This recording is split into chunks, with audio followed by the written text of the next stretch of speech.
Hello, everyone. Dr. Vicky here, speaking to you from the Seeds of Transformation Healing Center. It's time for Taroscopes again. We're going to be doing the Taroscopes for the sign of Aquarius. That's Aquarius Sun, Aquarius Moon, or Aquarius Rising for the month of September 2023. Before we get into the tarot and the oracle cards, I'm going to be using the Arcanum Deck for the tarot, and I'm going to be using the Angels and Ancestors Oracle for the Oracle pull. Let's talk a little astrology if we could. September is an interesting month. It's a little bit of a respite in many ways.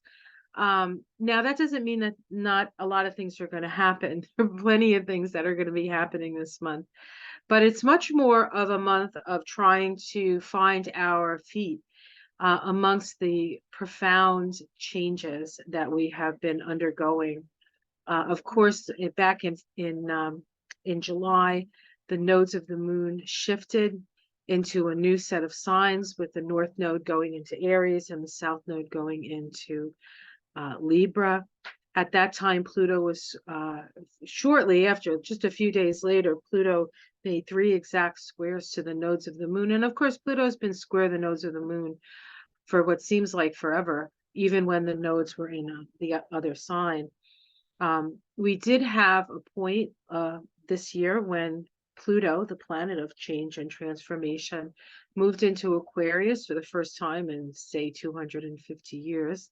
That happened back in March. And for you, Aquarius, that was a pretty profound shift that you probably most definitely felt.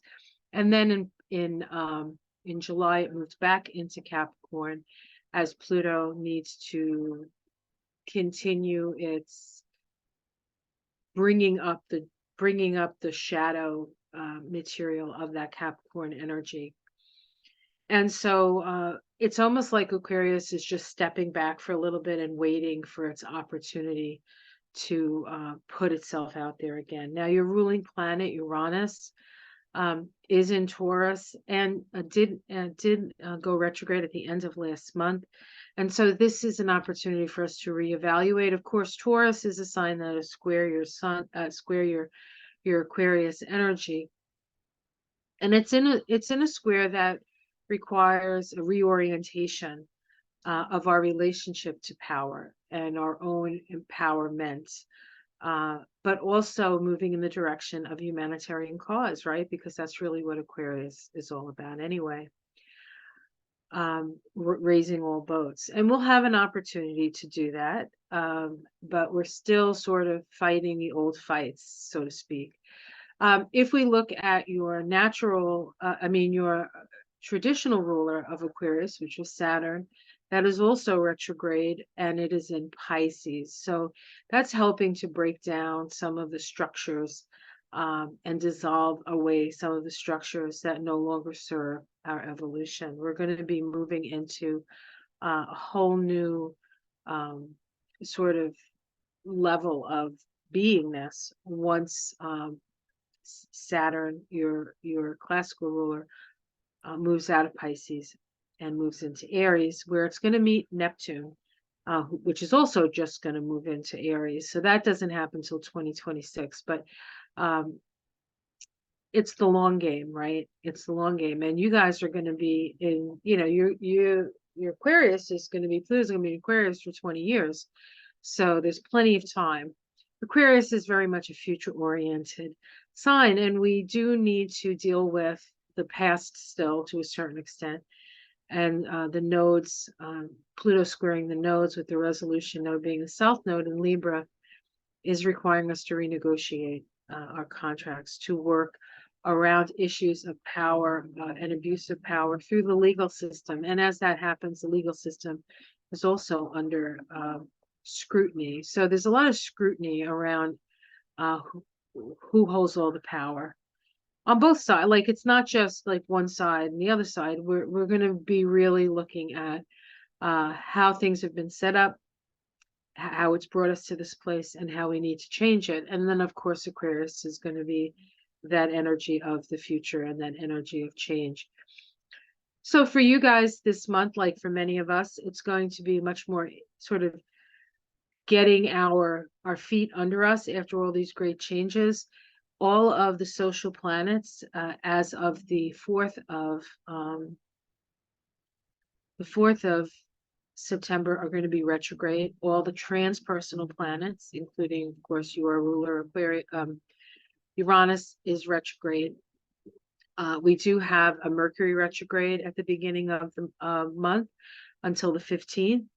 It turns direct on the 15th, but doesn't really get out of its shadow until October.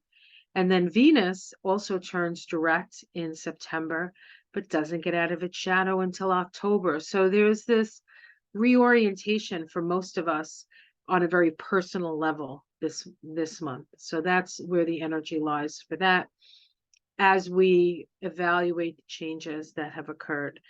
So we do have a new moon in the sign of Virgo. That's happening on the 14th. So let's see, where is Virgo in your chart? Virgo would be your 8th house. Is that correct? Aquarius, Leo, Virgo is your 8th house. So this is a time to really sort of review, because Mercury is retrograde in that house. Your insurance policies, your shared resources, your investments, things like that.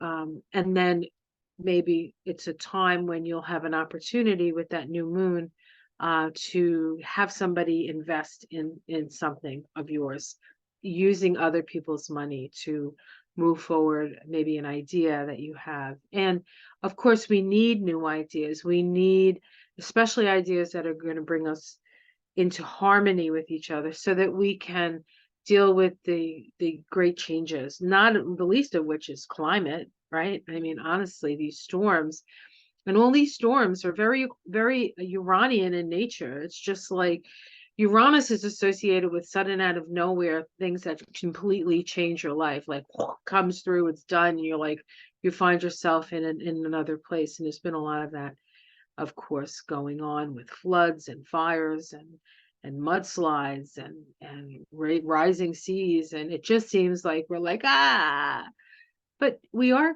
co-creative with spirit, and we can, if we work together for the benefit of all of humanity, actually make a huge difference. It doesn't have to be this apocalyptic end of the world. Things are going to change, but technology can help us with that. Can help. We have the technology that can help us to navigate some of this, and that may be some of the things that people are willing to invest with you. So we'll see about that. And we also have a new moon in Aries. For you, Aries is, let's see, your 3rd house. Yes, your 3rd house. New ideas, full moon, Aries. Did I say new moon? It's a full moon in Aries. So your ideas are going to be seen. It happens at the end of the month. I think it's the 29th, 28th or the 29th. And so with the sun is going to be in your 9th house, and the moon is going to be in your 3rd house. It's the axis of the mind. So there's something that comes to fruition and something that is seen by other people. So if you have things in the works, that may be when things when people finally get to see what the mad scientist is up to, if you don't mind me calling you that. Okay, good. So that's what I want to say about the astrology. Let's take a look. We're going to pull a angel and ancestor oracle card for your sign. Let's see, what is it that Aquarius needs to be aware of?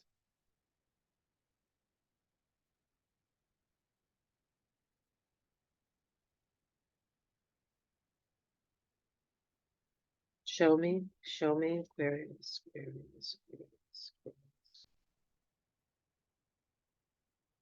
All right. Heart guardian, love and let yourself be loved.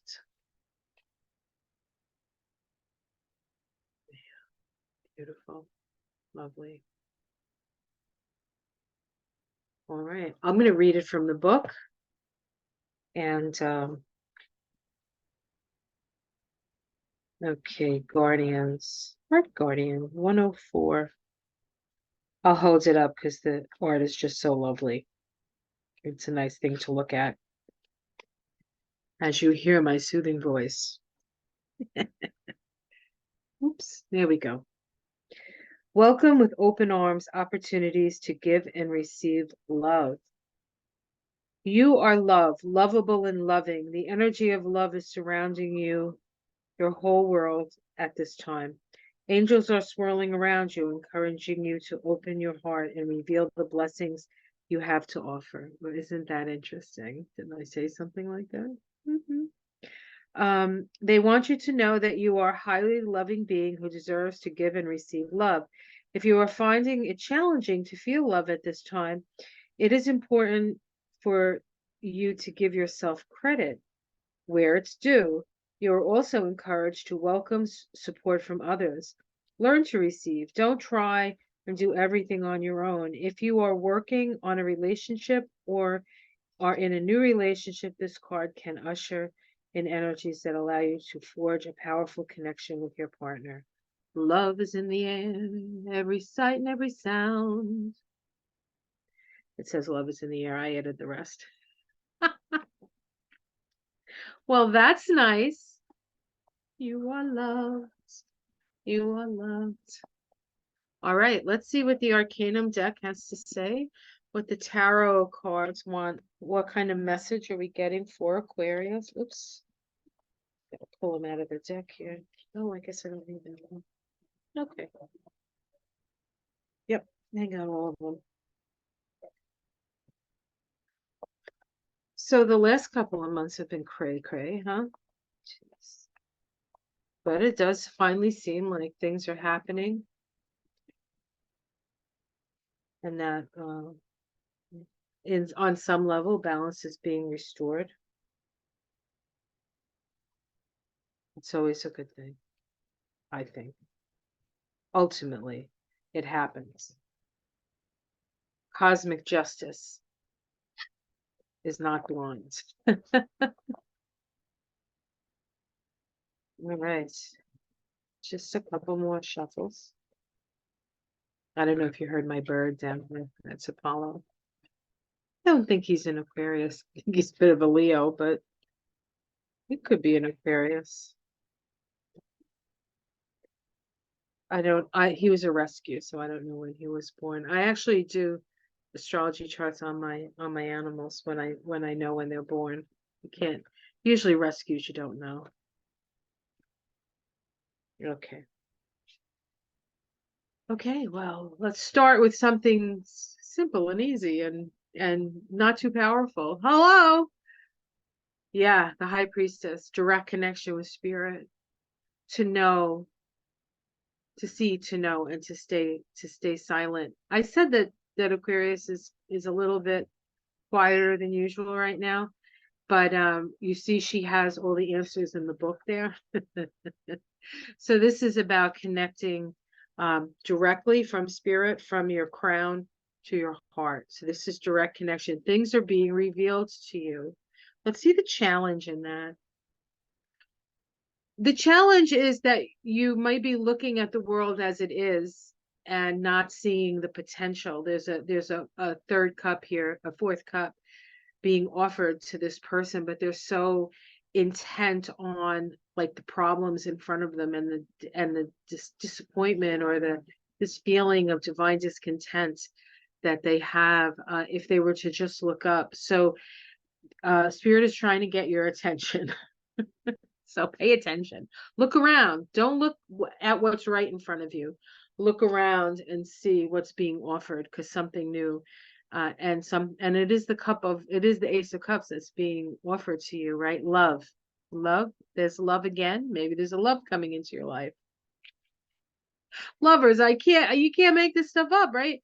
The lovers here, choices around love. It kind of looks like something new is coming in to your life in that realm.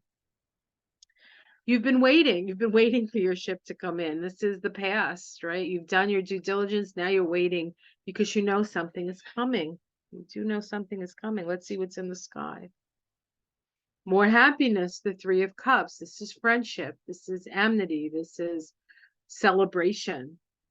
This is the threes are all found on the Tree of Life in the place on the Tree of Life in a place called Mina. Spina is understanding. It's associated with the divine feminine.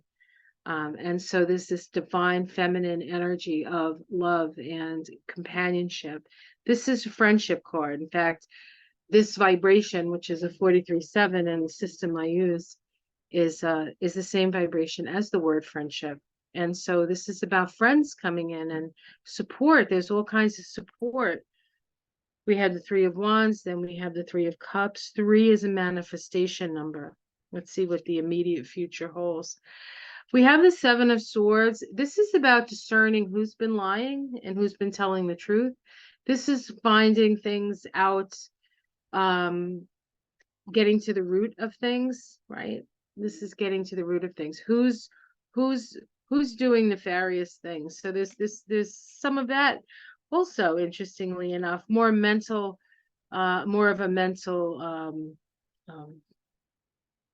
exercise here, more of a mental exercise. So there's all this love energy around you, and yet this immediate future card, which is usually the card that indicates how you're going to spend your month, is discerning who's telling the truth and who's lying, which you can do. You're an air sign. You have the capacity to do that. You're unsentimental in a lot of ways. And I think that's going to come in handy this month. How people see you, the Ace of Swords, they see you as the wielder of truth. The wielder of truth. Wow. Interesting, right? Let's see your domestic situation. Oh, God, more love. Hello. I know. It's the same thing, right? Yeah.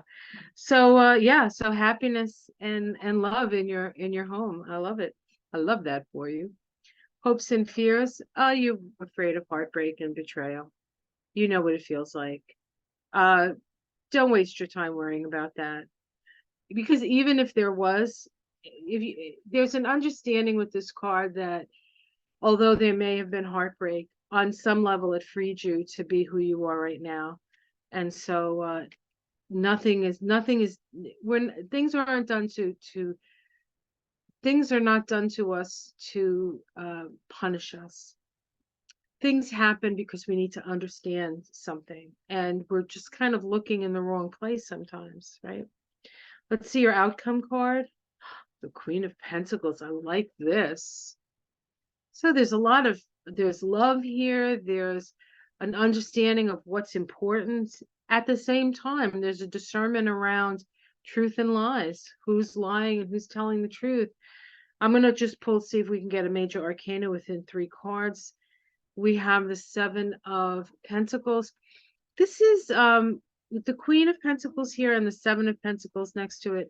I feel like you're going to weed out people that are draining you, that you don't need in your life.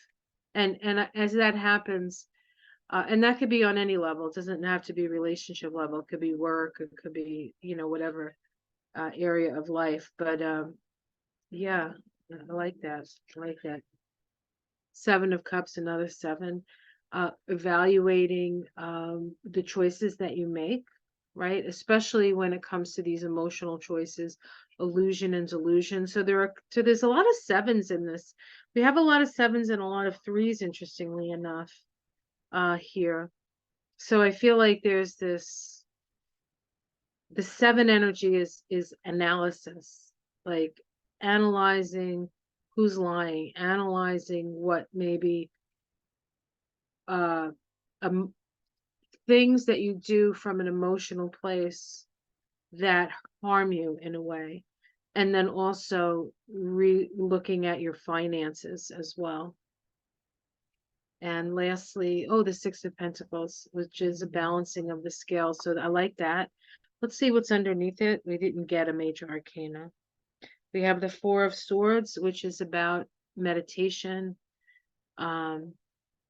It's sort of like, this is like an ashram card, really. It's like getting out of the fray a little bit. So remember to meditate. We have the Queen of Cups, which is that sympathetic, empathetic energy, loving, psychic energy underneath it all. And then the 9 of Cups, which is about having your wishes come true. So very interesting reading, Aquarius. I didn't think it was going to take us in this direction, but then you never know what's going to come up. Looks like love is in the air, guys. And also an evaluation of um, what fits into your life, and what's going to support your life and perhaps your new relationship as well. So, all right, I hope you enjoyed that. Please like and subscribe if you would. If you'd like a reading with me, I do combination readings, astrology, numerology, and Kabbalah. They're very detailed. They're very transformative. I have hour readings and hour and a half readings. If it's your first reading, I do prefer the 90 minutes because we do go over a lot of stuff. If you can afford it, I do try to keep my prices affordable. And that's always relative, right? You can support me by giving me a thumbs up, by sharing this video with somebody else, maybe another Aquarius who might need to hear it, or that you might think it might be helpful for them to hear. And or you can become a patron on my Patreon page. The more patrons I get, the more special stuff I can do for them. They do get most of the stuff early. Like, actually, my Patreon people will get this before my YouTube people get it. So if you want to be first in line, you could do Patreon. Otherwise, thank you for your time.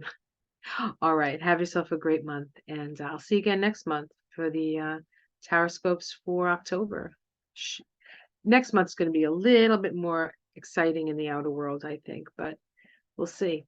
We'll see. All right, take care, everyone. Namaste. Oh, one more thing. So I knew there was something else. I am starting classes in September for beginners astrology and an introduction to Kabbalah. And I do have an ongoing astrology salon on Tuesday nights. If you are versed in astrology, we go over a lot of like current events and things like that. So that's also available if you're interested. Take care, everyone. Namaste.